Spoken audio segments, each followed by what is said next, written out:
जय हिंद दोस्तों, मैं हूं हीरा परिहार और आप देख रहे हैं सैनिक एकता। चैनल को सब्सक्राइब करें, वीडियो को ज्यादा से ज्यादा शेयर करें, लाइक करें, कमेंट करें।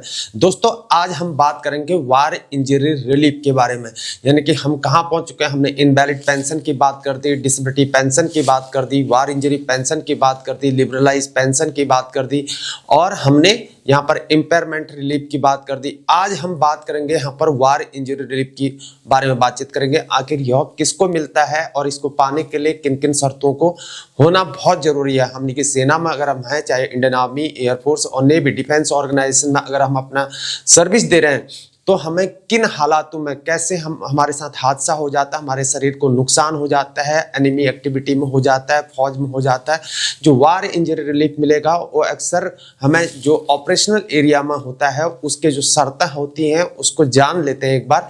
हालांकि जो है वार इंजरी पेंशन और वार इंजरी की जो शर्तें हैं लगभग ठीक है, लेकिन वार इंजरी पेंशन से वार इंजरी रिलीफ हटके है। वार इंजरी पेंशन पाने के लिए यानी कि इनवैलिड होना बहुत जरूरी है, यानी कि सर्विस के कलर सर्विस के होने से पहले उसको रिटायर्ड होना पड़ेगा, तब उसको वार इंजरी पेंशन मिलेगा।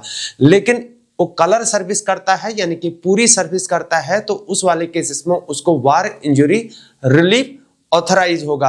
अगर उसको सीओ सर्विस से अपनी कलर सर्विस से अगर पहले भेज देता है तो उस वाले केसेस में उसको वार इंजरी पेंशन ऑथराइज हो जाएगी, या उसको डॉक्टर घर भेज देता तो उस वाले केसेस में उसको वार इंजरी पेंशन ऑथराइज हो जाएगी।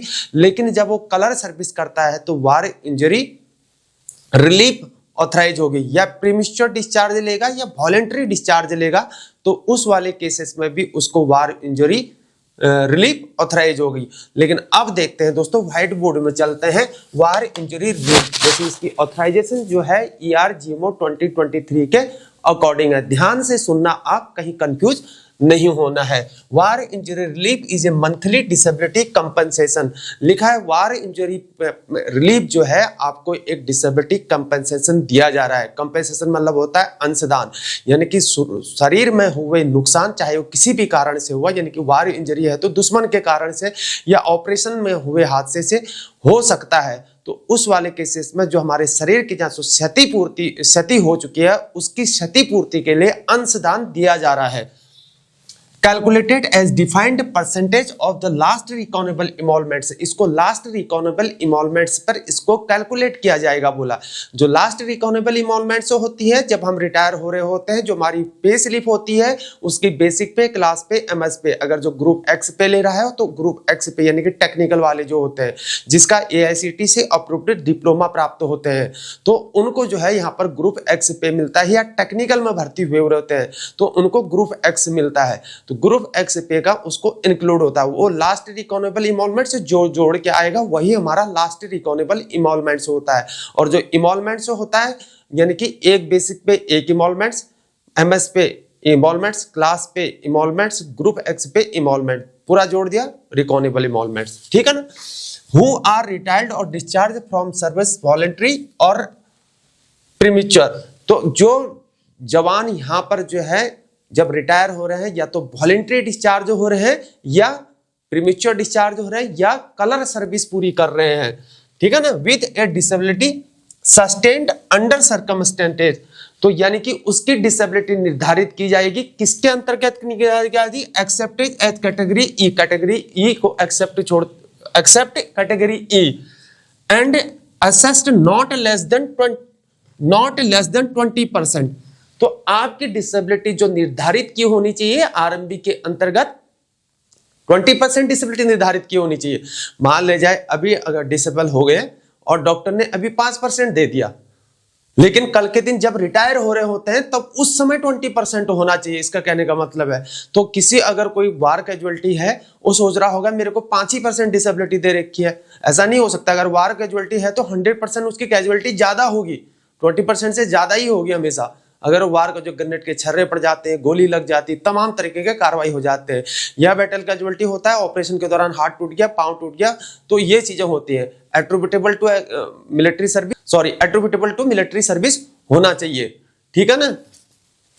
तो war injury relief shall hereinafter replace the term of war injury element, तो इस प्रकार से जो है वार इंजरी एलिमेंट यहां पर नहीं मिलेगा उसको। वार इंजरी एलिमेंट कहां मिलेगा? जब वो वार इंजरी पेंशन ले रहा होगा। उसके दो मिलेंगे वहां पर, एक तो उसको सर्विस एलिमेंट मिलेगा और एक वार इंजरी एलिमेंट मिलेगा। लेकिन यहां पर केवल वार इंजरी रिलीफ ही कैलकुलेशन होगा, ठीक है ना। फिर लिखा है इन एज फॉर डिसेबिलिटी कंपनसेशन, मतलब वार इंजरी एलिमेंट की ही तरह पे जो है एक डिसेबिलिटी कंपनसेशन दिया जाएगा बोल रहा है to armed forces who are retired और डिस्चार्ज फ्रॉम सर्विस। जो वे जवान जो Indian army, air force, navy, defence organisation, जो जवान जिनको क्षति हो रखी है किसी ऑपरेशन के दौरान, तो उनको वार इंजरी रिलीफ दिया जाएगा, ये बताया जा रहा है। This is not a pension, लेकिन यह एक पेंशन नहीं है, यह एक कंपनसेशन है बोल रहा है, ठीक है ना। फिर लिखा है and shall cease upon the demise of the recipient, यानी कि इसके कहने का मतलब है कि जो वार इंजरी रिलीफ ले रहा है, जब इसकी मृत्यु हो जाएगी तो उसी के साथ यह खत्म हो जाएगी बोल रहा है। समझ गए ना मेरी बात को? अगर उसकी मृत्यु, जब वो रिटायर हो जाता है, अगर इंडिविजुअल की अगर डेथ हो जाती है तो ये वार इंजरी रिलीफ जो है वो खत्म हो जाएगी। कहने का मतलब क्या है? वो एनओ के नेक्स्ट ऑफ किन स्पाउस को नहीं मिलेगी। अगर पति और पत्नी दोनों की मृत्यु हो जाती है, बच्चे 25 साल से कम है, तब भी जो है उन पेंशन, फैमिली पेंशन में जो है उनको ट्रांसफर नहीं होगी बोल रहा है। इसके कहने का मतलब ये है। लिखा है रिटायर्ड आफ्टर कलर्ड सर्विस और डिस्चार्ज ऑन रिक्वेस्ट, यानी कि कलर सर्विस कर रहा हो और या वो डिस्चार्ज ऑन रिक्वेस्ट होगा, यानी कि उसकी टर्म्स ऑफ एंगेजमेंट क्या होगी। जब वो पेंशन रेगुलेशन की जो लिखेगा, आपकी जो हर बार भरी जाती है आइटम 33(1) जो वो भरी जाती है, तो उसमें जो रूलिंग आएगी वो आपकी ऑन रिक्वेस्ट की आएगी या तो कलर सर्विस की आएगी।